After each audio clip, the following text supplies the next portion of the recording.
दो प्रकार की शक्तियां हमें किसी भी कार्य को प्राप्त करने के लिए करना पड़ती है। पहले हम अपनी उपादान शक्ति को तैयार करें। हम रास्ते न खोजें, पहले हम चलने का मन बनाएं। हम कोई भी कार्य करने का न सोचें, पहले निर्णय मन बनाएं कि तुम्हें करना क्या है।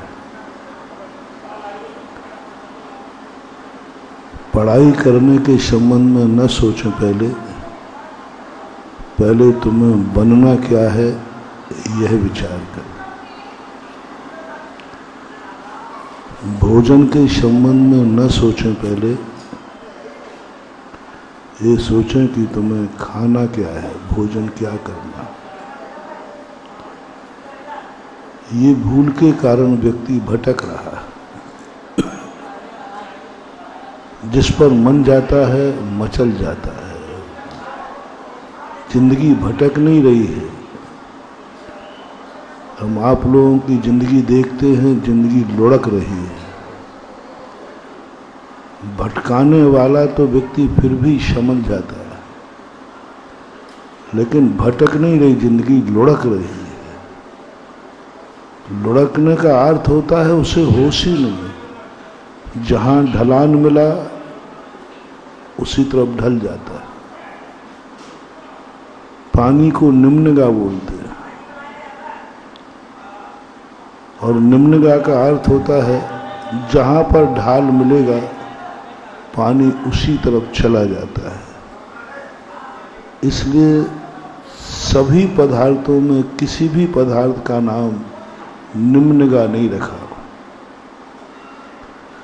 मात्र एक जल ऐसा है।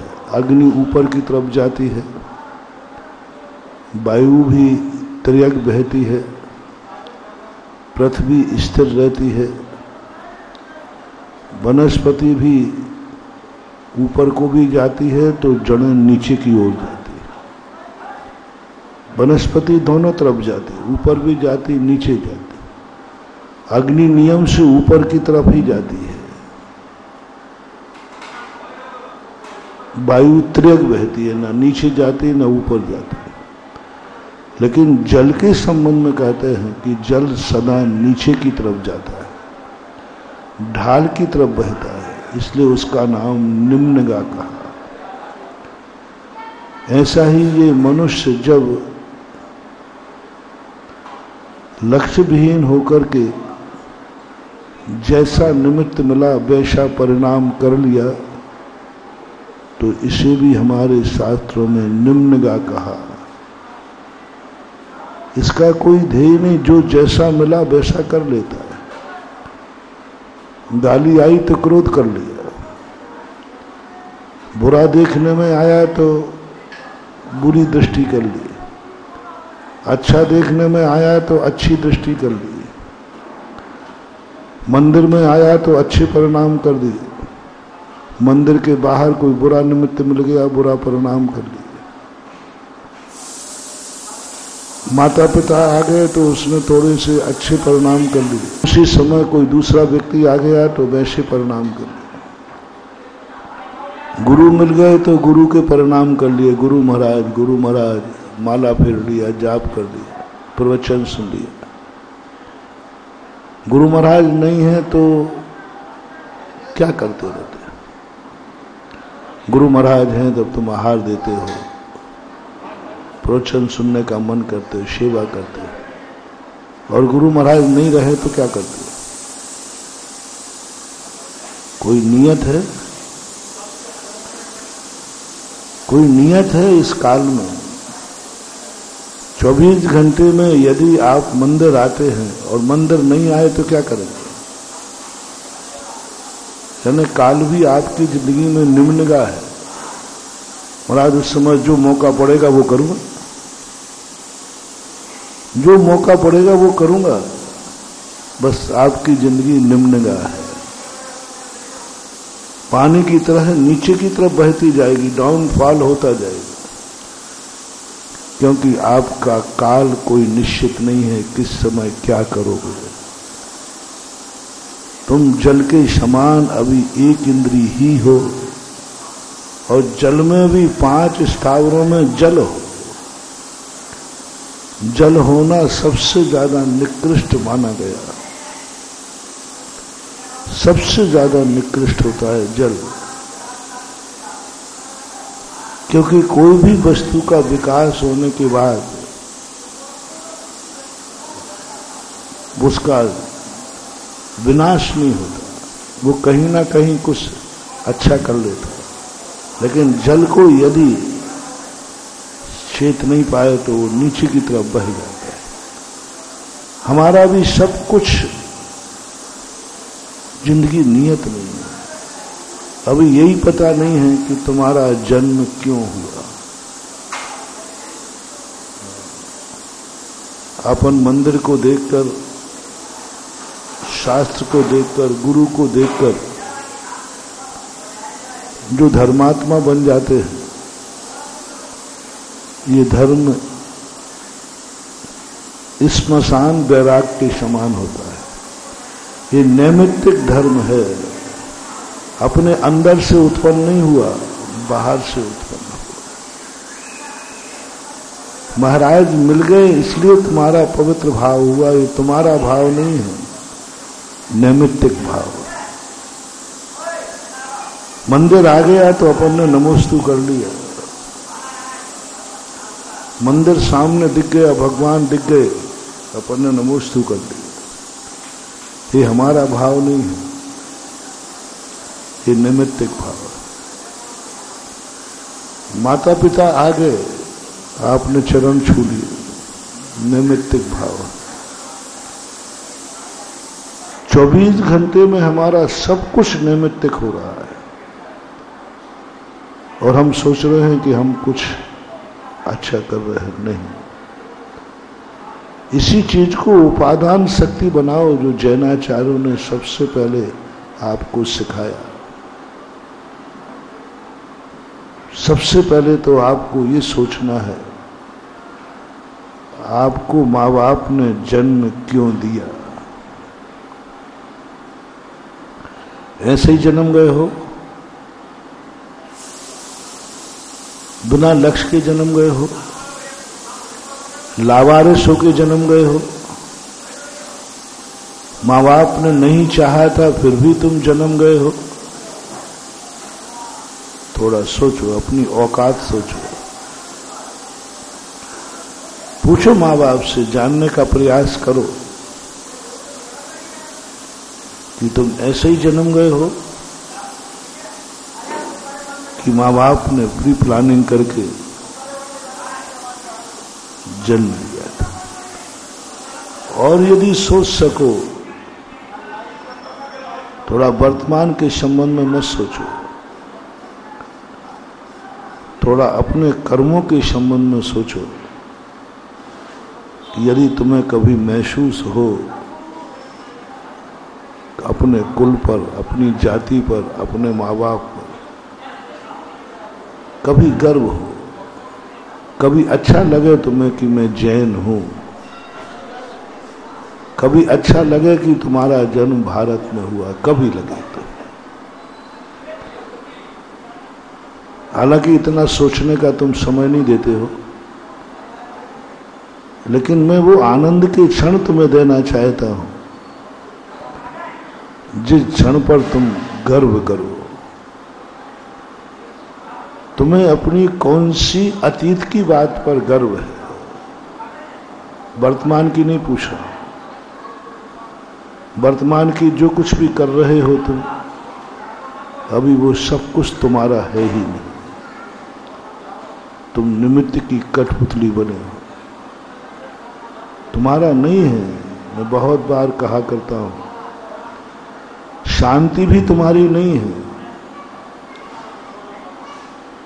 शांति इसलिए तुम्हारी नहीं क्योंकि वो शांति, अभी कोई अशांति का वातावरण नहीं, इसलिए तुम शांत बैठे हो। तो शेर भी शांत बैठ जाता है। शेर भी अपनी म्याद में जाकर के शांत बैठ जाता है। क्यों? कोई उसे निमित्त ही नहीं। एक बिल्ली थी, बहुत शांत बैठती थी। एक सेठ जी बोले, महाराज जी मेरी बिल्ली बहुत शांत है, इतनी शांत है कि हम उसके सिर पर दीपक रख लेते हैं, वो दीपक भी नहीं गिराती है और बिल्कुल शांत बैठी रहती। महाराज ने कहा बिल्ली और शांत हो ही नहीं सकती। महाराज ने कहा मेरे पास लाओ एक बिल्ली को। बिल्ली जैसे लाई गई और दीपक रखा गया, रख दिया। महाराज ने पहले से प्लानिंग बना ली थी।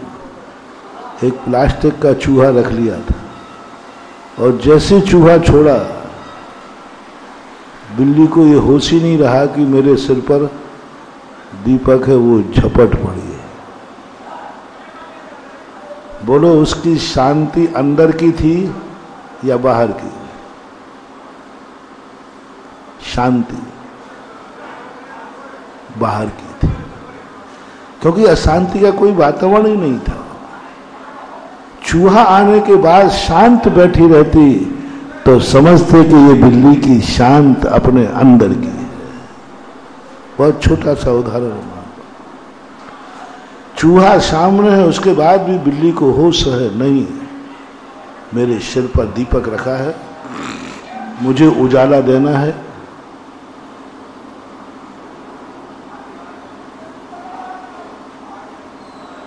यहां अंधेरा हो जाएगा। ये होश उसको नहीं था, क्योंकि वह शांत मात्र अभाव में बैठी थी। और जैसे ही चूहा सामने आया, उसने सब कुछ होश खो बैठी और चूहे पे झपट पड़ा। कहीं अपन लोगों का मन उस बिल्ली के समान तो नहीं? कहीं मन बिल्ली के समान तो नहीं है? कहीं ये काल बिल्ली के समान तो नहीं है? कहीं ये जिंदगी बिल्ली के समान तो नहीं है कि जब जिस समय जैसा निमित्त मिलेगा हम वैसे परिणाम कर लेंगे, जैसा निमित्त मिलेगा। बस जैन धर्म यही तुम्हें सचेत करता है कि धर्म तुम्हारे हाथ में है। यदि तुम्हारे हाथ में शांति है तो चाहे चूहा आ जाए या ना आ जाए, उसकी शांति भंग नहीं होगी। कभी अपने आप को परखने का प्रयास करना कि तुम्हारे अंदर जो शांति है वो तुम्हारे अंदर की है या बाहर की अशांति के अभाव में। कोई गाली नहीं दे रहा है तो शांत बैठे हो। अभी आप बिल्कुल शांत बैठे, ये कोई धर्मात्मा की निशानी नहीं है, क्योंकि यहां अभी अशांति का कोई कारण मौजूद नहीं, अभी गुस्से का कोई कारण मौजूद ही नहीं। अब गुस्से का जब कारण मौजूद नहीं है और उस समय कोई शांत बैठ जाए तो ये शांति नहीं कहलाती है। इसको हमारे शास्त्रों में औदैक भाव कहते हैं। अब इसी समय यदि कोई तुम्हें थोड़ी सी गाली दे दे नाम लेकर, तुम इतना भी संकल्प नहीं कर पाए कि मैं मंदिर में जा रहा हूं, वहां शांत रहूंगा, मैं गुरु का प्रवचन सुनने जा रहा हूं, शांत रहूंगा, मैं माला फेरने बैठ रहा हूं, शांत रहूंगा, मैं स्वाध्याय करने बैठ रहा हूं, शांत रहूंगा, मैं महाराज भगवान का अभिषेक कर रहा हूं, शांत रहूंगा, मैं महाराज को आहार दे रहा हूं, शांत रहूंगा, मैं तीर्थ यात्रा कर रहा हूं, शांत रहूंगा। ये संकल्प क्यों कराते हैं? संकल्प हम लोग, श्रावक का कोई भी धर्म कराना हमारा पर्पस नहीं है। उसके अंदर से जो कुछ अशांति आती है उसका मूल्य सिखाना है। और मूल्य जब ही सीख पाओगे जब आप 24 घंटे को नियत करोगे। अशांति की भी मना नहीं करूंगा मैं, लड़ने की भी मना नहीं करूंगा मैं, क्योंकि तुम गृहस्थ हो, तुम्हें क्रोध भी आएगा। तुम्हें पाप करने की भी मना नहीं करूंगा, तुम पाप करोगे, तुम गृहस्थ हो। तुम्हारा मन बिगड़ेगा, ये भी मैं मना नहीं करूंगा, क्योंकि तुम गृहस्थ हो। तुम्हारे लिए मनाही तो कोई चीज की है ही नहीं। बस मेरा तो एक ही कहना है, धर्म भी तुम्हारा हो तो पाप भी तुम्हारा हो, पाप भली तुम्हारा ना हो। सम्यक दृष्टि का लक्षण समझना। सम्यक दृष्टि का पहला लक्षण है, पाप भाव तो उसके अंदर आते ही नहीं, कभी नहीं आते। सम्यक दृष्टि की पहली पहचान, पाप करता है। पाप करने का संकल्प नहीं होता, पाप होता है। कोई पाप नहीं करना चाहता, हिंसा करना नहीं चाहता, संकल्प है मैं हिंसा नहीं करूंगा, लेकिन ग्रस्त से हिंसा होगी। झूठ नहीं बोलना चाहता, लेकिन ग्रस्त झूठ बोलेगा। चोरी नहीं करना चाहता, चोरी करेगा। मन को चंचल नहीं करना चाहता, लेकिन होगा। परिग्रह भी नहीं जोड़ना चाहता, लेकिन परिग्रह जुड़ेगा। धन भी होगा, मकान भी होगा, सब कुछ होगा। तुम्हारी जिंदगी पापों से मुक्त हो ही नहीं सकती, कभी नहीं हो सकती। बस फर्क इतना करना है कि तुम्हें पाप करने का मन हुआ है, पाप करने का संकल्प किया है, या पाप हो गया। जैनाचार्य ने सबसे पहले सम्यक दृष्टि से कहा, हिंसा का त्याग मत करो, संकल्पी हिंसा का त्याग करो। गजब, बहुत गजब। ये किसी अन्य दर्शन में तुम्हें नहीं मिलेगा। हर दर्शनकार कहता है हिंसा तो हिंसा है, प्राण लेना हिंसा है। जैन दर्शन कहता नहीं, पहला तुम करो, मैं जिंदगी में कभी किसी को मारने का भाव नहीं करूंगा, और तुम मारोगे पक्का है। तुम ये नियम मत लेना, मैं जिंदगी में कभी किसी जीव को, मेरे द्वारा कोई जीव मरेगा ही नहीं, ये संकल्प तुम मत करो, क्योंकि तुम्हारे द्वारा नियम से जीव मरेंगे। कितना भी प्रयास कर लेना, ग्रस्त से मरेंगे, मरने दो। तुम एक नियम ले लो, मैं किसी जीव को मारने का संकल्प नहीं है, भाव नहीं कह रहा हूं। मारने का भाव आएगा, हत्या करने का भाव आएगा, क्रोध आएगा तुम्हें कि मैं इसको मार डालूं। मैं ये भी त्याग नहीं कराऊंगा। भरत चक्रवर्ती को आया था, अपने भाई की हत्या करने का भाव आया था। हिंसा करने का भाव का त्याग तुम नहीं करना, हिंसा तुम करोगे, भाव पूर्वक करोगे। हिंसा का भाव तुम्हारा होगा ही होगा। क्रोध आएगा, तुम मर्डर भी कर सकते, बुद्धिपूर्वक मारोगे, भाव से मारोगे, कोई फर्क नहीं पड़ता, चलेगा। मां, मैं किस तरफ तुम्हें ले जा रहा हूं उसको समझना। तुम्हें आज दिन भर में किसी को मारना है क्या? बोलो, जल्दी बोलो। नहीं मारना ना, कल परसों, जिंदगी में बस जब मारना पड़े तब मार देना। अभी नियम कर लो, मेरे महाराज भगवान मैं किसी जीव को मारने का संकल्प मेरा नहीं है। बस अब मारने का मौका पड़े तो निपटा देना।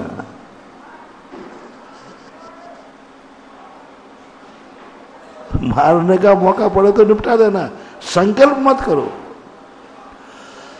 आज हमारे लिए नहीं मारना, मैं संकल्प मत करो सुबह उठ करके मैं उसे मारना है। अभी मारने का कोई प्रसंग भी नहीं है, कोई दुश्मनी भी नहीं है, कोई दुश्मनी नहीं। अभी जितने लोग बैठे हैं, इतने लोग एक नियम ले ले, महाराज मैं किसी भी जीव को नहीं मारने का मैं संकल्प का त्याग करता हूं। किसी भी जीव को मैं नहीं मारूंगा, आज मेरा संकल्प है, नहीं मारूंगा। मैं झूठ नहीं बोलूंगा, संकल्प है।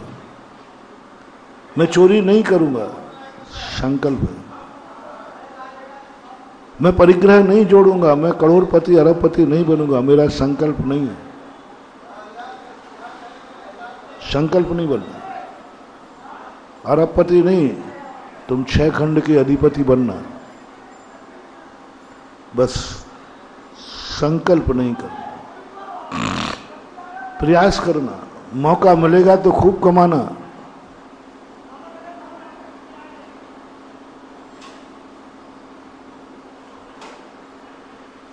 एक के 4 करना।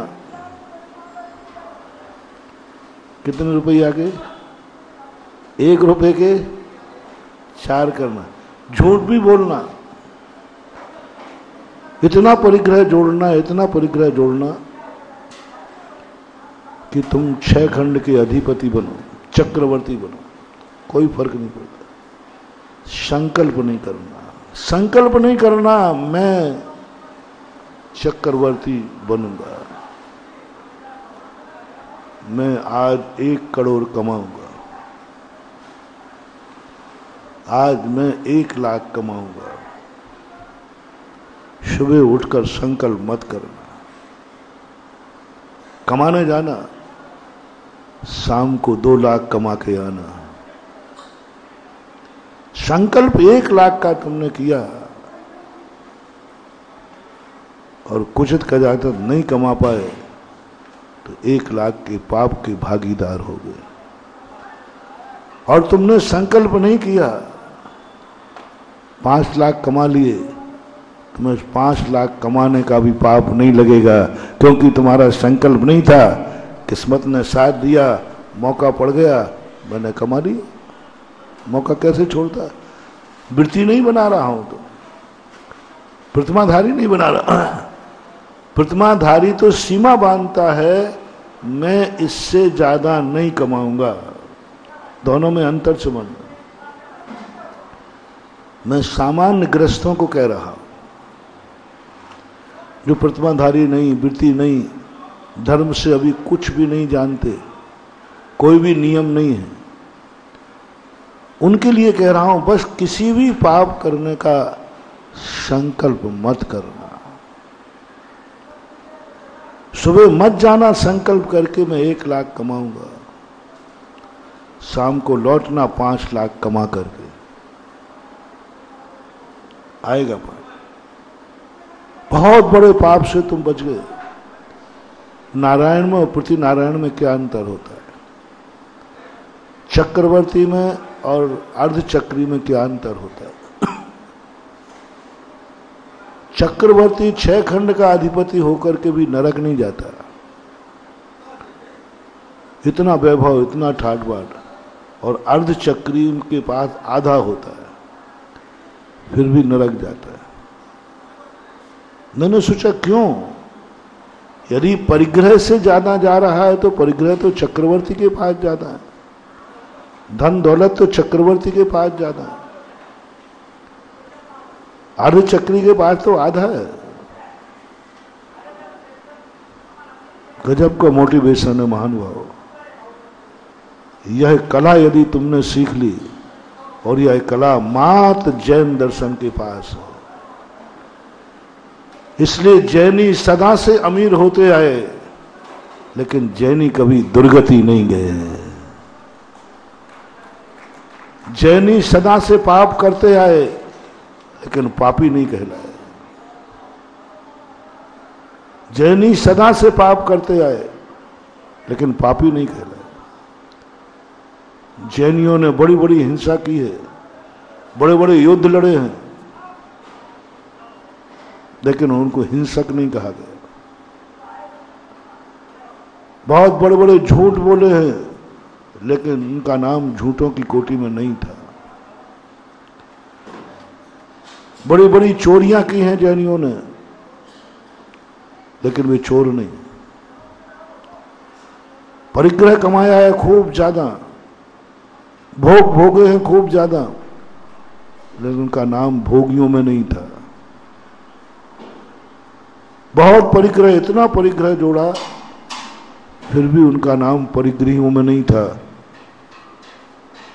क्योंकि परिग्रहवान तो नरकों में मिलता है, एक भी जैनी नरकों में नहीं था। क्या गजब का सूत्र भानुभाव। जैन दर्शन एक ऐसी कला है जो कल मैंने कहा था, पैर भरी कीचड़ में हो लेकिन मुख कन्नौज की सुगंध के समान फूलता रहता है।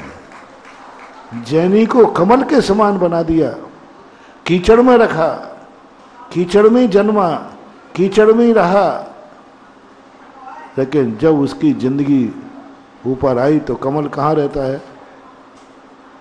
जल से भिन्न। और नाल कहाँ है? पानी में। जड़ कहाँ है? पैदाइशी कहाँ है? कीचड़ में। पैदाइशी कीचड़ में है और उसको जल छू भी नहीं पा रहा है, जल छू भी नहीं पा रहा है।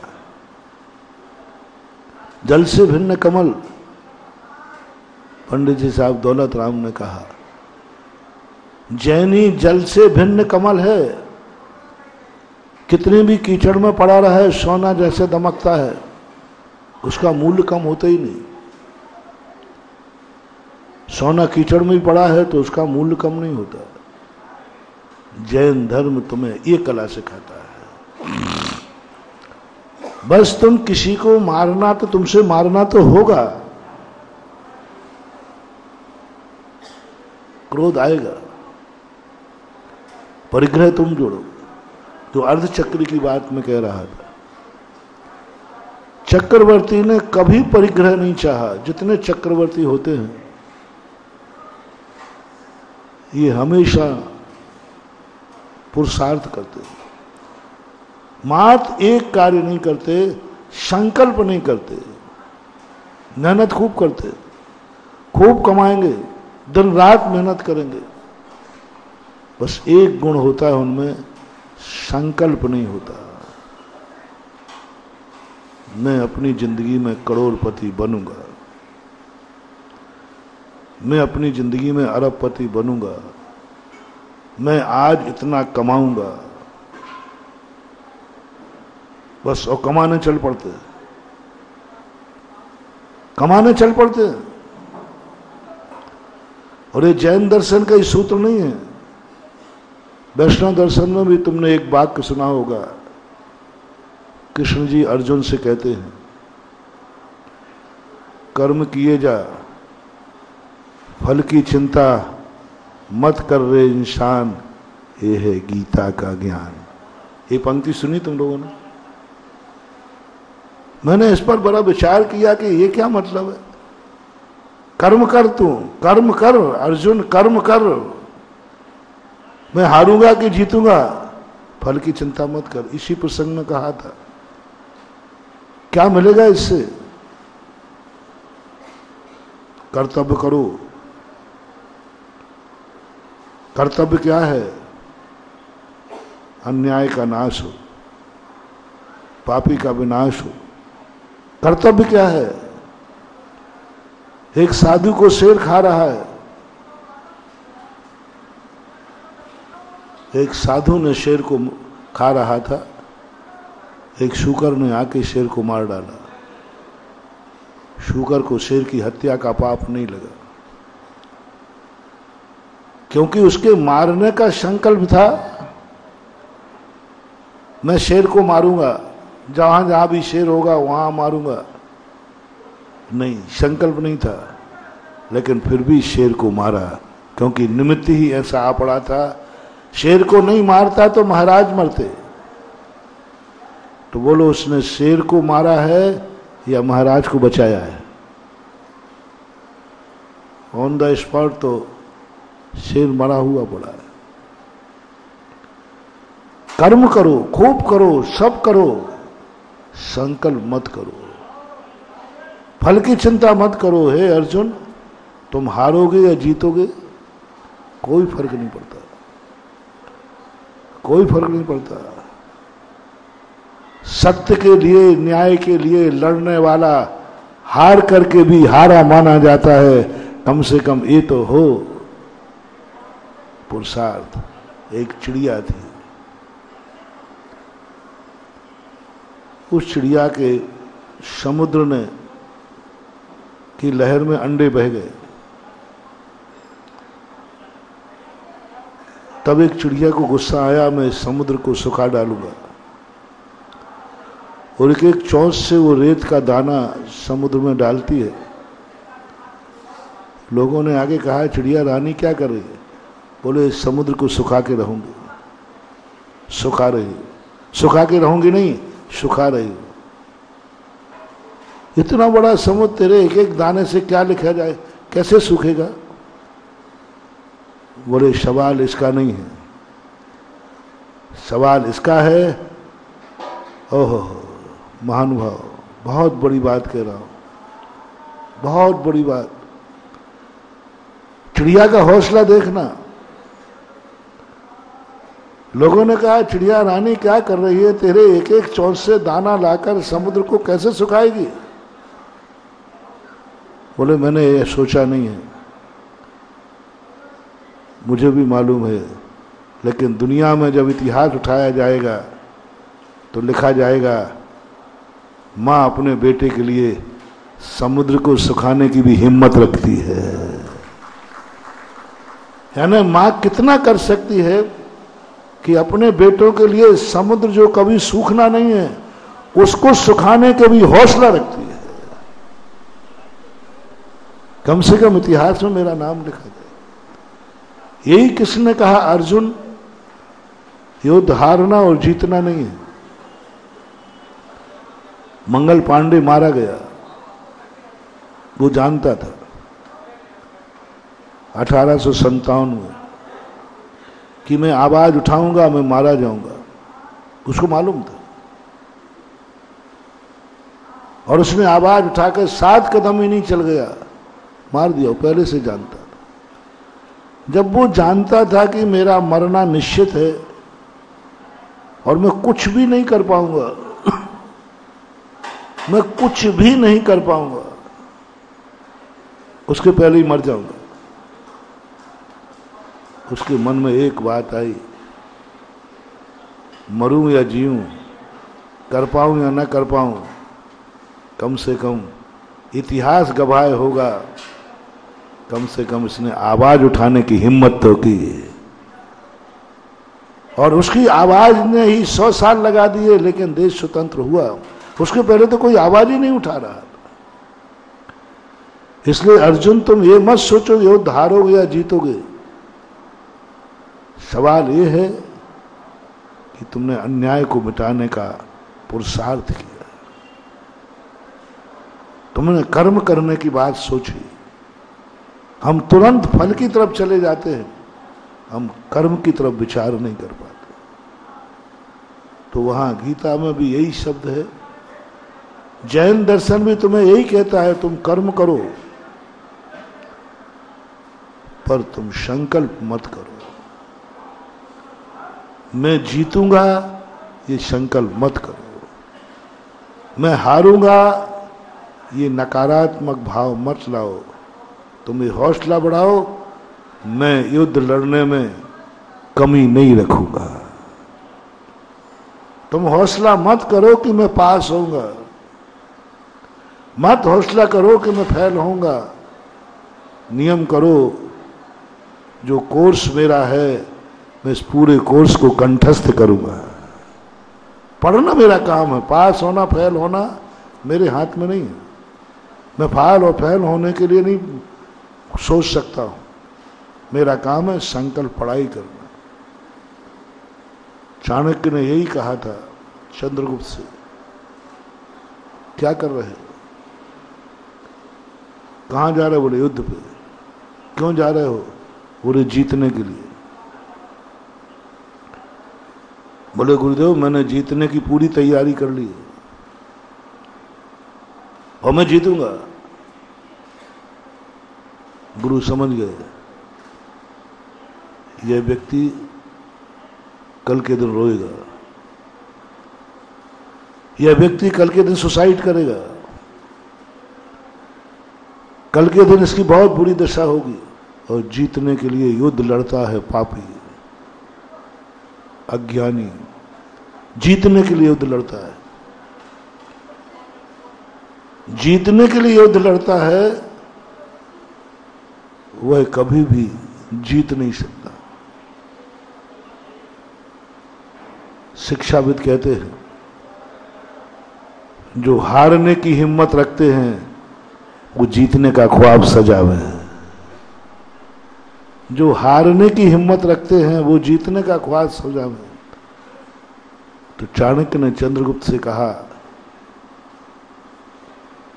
ये बताओ तुम जीतोगे पक्का है? मेरी भी दुआ है, मेरा भी आशीर्वाद है, तुम जीतोगे।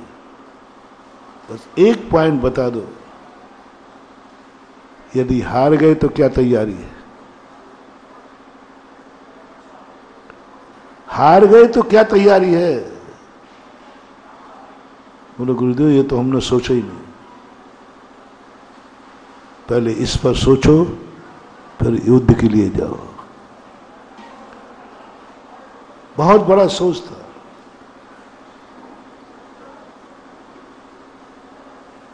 लक्ष्मण और रामचंद्र जब पढ़ रहे थे तक लक्ष्मण एक ही कहता था गुरुदेव मुझे राजनीति सिखाओ, युद्ध नीति सिखाओ। मैं अयोध्या नरेश दशरथ का पुत्र हूं, मेरे भैया राजा बनेंगे, मेरे भैया राजा बनेंगे।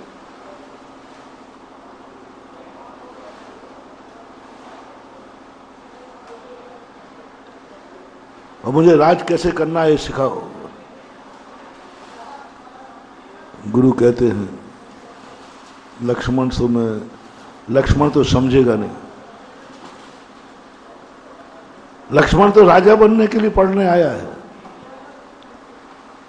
राजा बनने के बाद गुरु के पास गया है,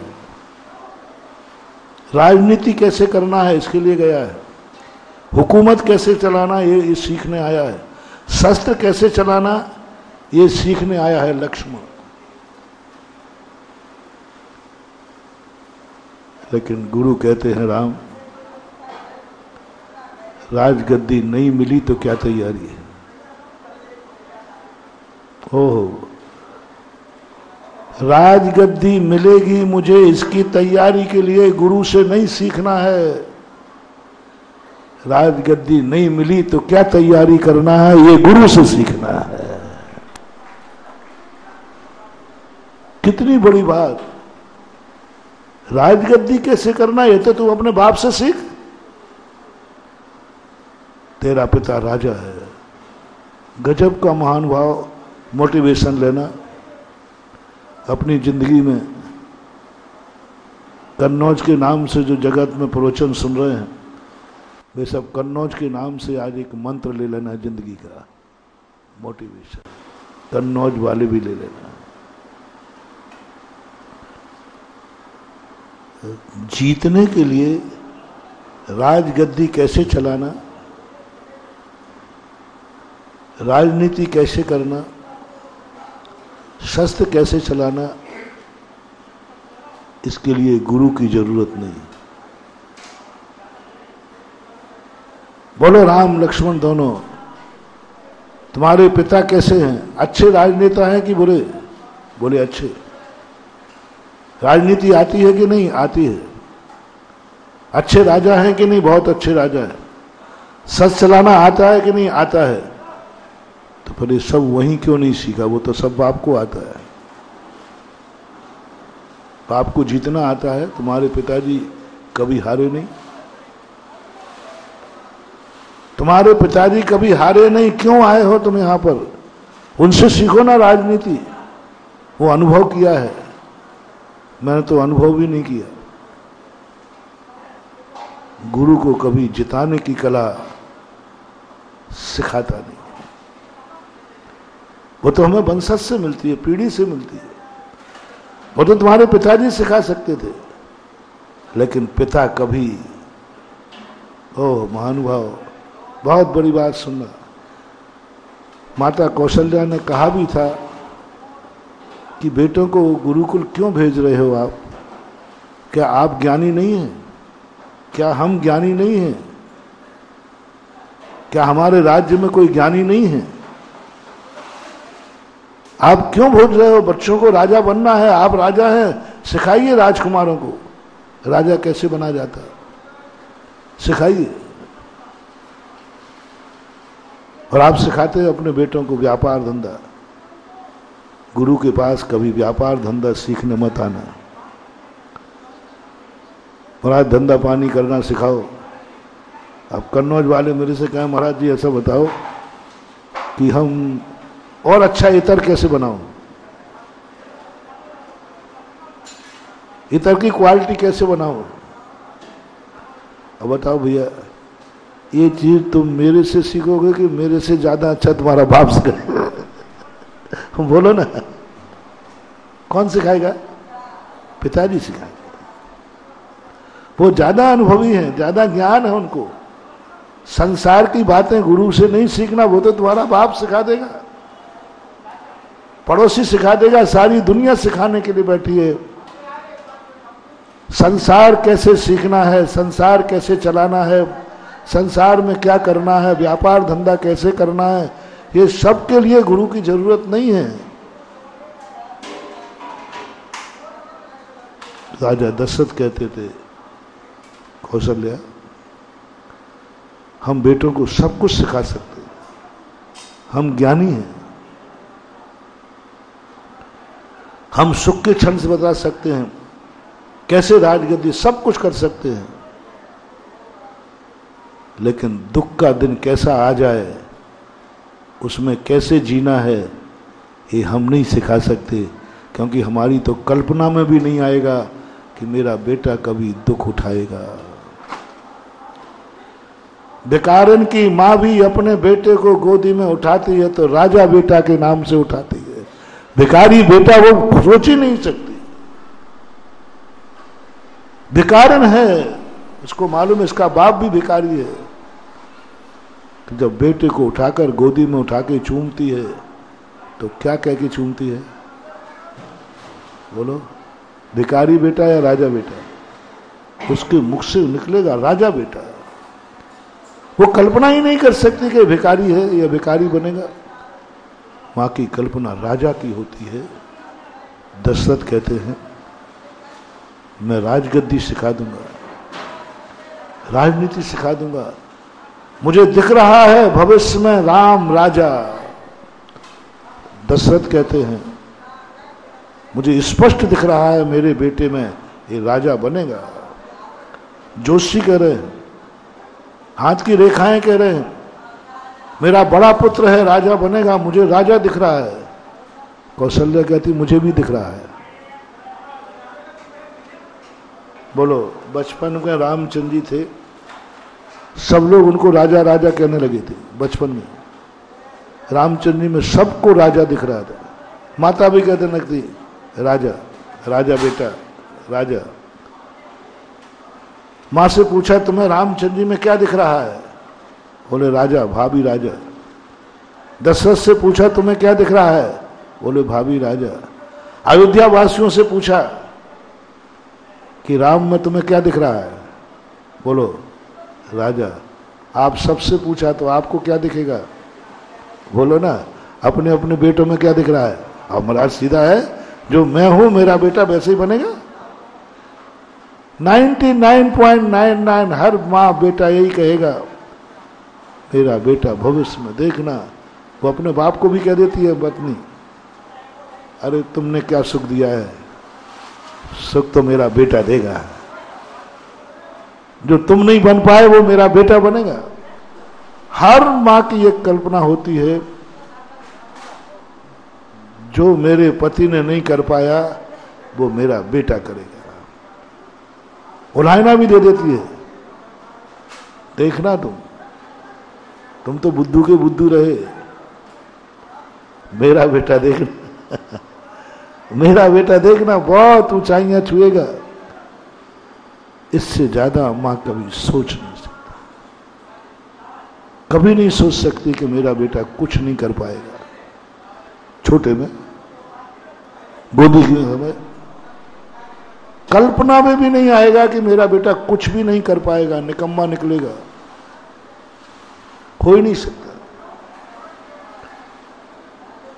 दशरथ ने कहा, मैं इन चारों को इसलिए गुरु के पास भेज रहा हूं कि गुरु वे भी देखेंगे जो हम नहीं देख पाए। गुरु ने देखा, राजा दशरथ कहते हैं मेरा बेटा भावी राजा है, और गुरु को दिख रहा है कि ये भावी वनवासी है।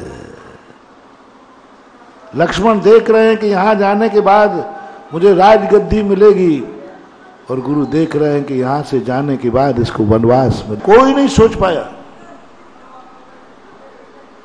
किसी के दिमाग में नहीं आया। पर कि लक्ष्मण बार बार कहता था कि ये गुरु क्या सिखा रहे हैं आप, मुझे कोई लकड़ी बीनना सिखा रहे हैं, बोले ये भी एक पीरियड है। मटके बनाना सिखा रहा है, बोले ये भी पीरियड है। रोटी बनाना सिखा रहा है, बोले ये भी पीरियड है। अरे भाई, कोई मैं राजा, कोई भिखारियों का बेटा नहीं, राजपुत्र हूं। लक्ष्मण रामचंद्र जी कहते, भैया गुरु जी से कहो इतना समय बर्बाद ना करे, इतनी देर में राजनीति सिखाएं। रामचंद्र जी कहते हैं, लक्ष्मण गुरु से भीख नहीं मांगी जाती, गुरु से भेंट मिलना चाहिए। भीख मांगी जाती है, गुरु से ज्ञान भीख में नहीं चाहिए है। भीख मांग के ली जाती है और भेंट बिना मांगे दी जाती। गुरु जो ज्ञान देवे वो ज्ञान लोगे तो वो ज्ञान भेंट में कहलाएगा, और मुझे यह पढ़ना है यह कह के गुरु से पढ़ाया तो ज्ञान भीख में कहलाएगा। अपने बड़ों से कभी भीख नहीं मांगना महानुभाव, भगवान से भी नहीं। मैं यही तो कह रहा हूं, मंदिर आओ तुम संकल्प करके, ये मत आओ कि मुझे ये चाहिए, भीख मत मांगो। गुरु से भी नहीं, माँ बाप से भी नहीं। यहां तक कि मैं सदा कहता हूं,